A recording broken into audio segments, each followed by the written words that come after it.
I'd got a big board written and printed out in the office that everybody will vouch for, which said in large words, believability over authenticity.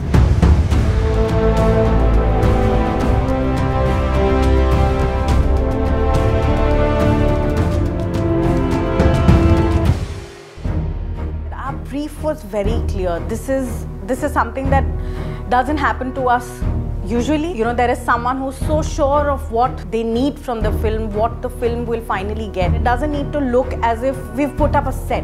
It needs to be real, yet, you know, it needs to look as if it was made for the character.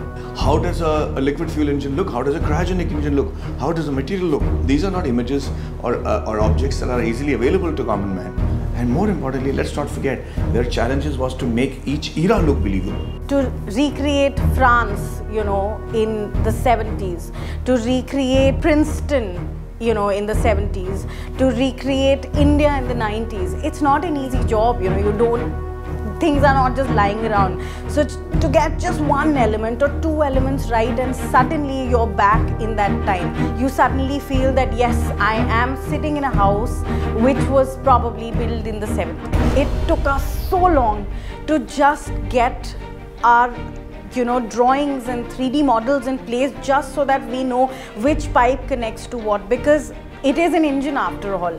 And you know, we didn't just have to make the nozzle, we had to make the top part which had all the paraphernalia.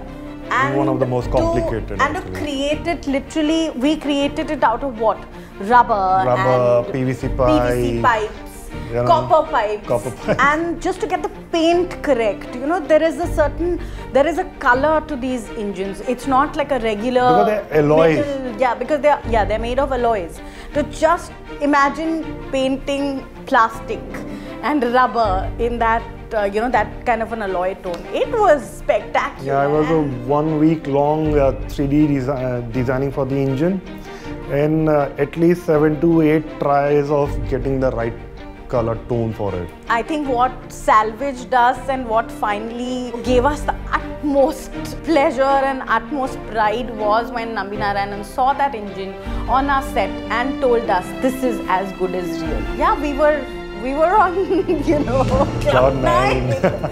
So that was great for us. So as long as we were confidently showing that this was the experiment, it was believable. And strangely, it was all technically correct. We had Mr. Nambi Narayanan tell us, yeah, this is how it is, this is how it is. And once we got close to that, he would come and change the things. He would add the believability in terms of technical aspects to that particular engine or the experiment or the apparatus.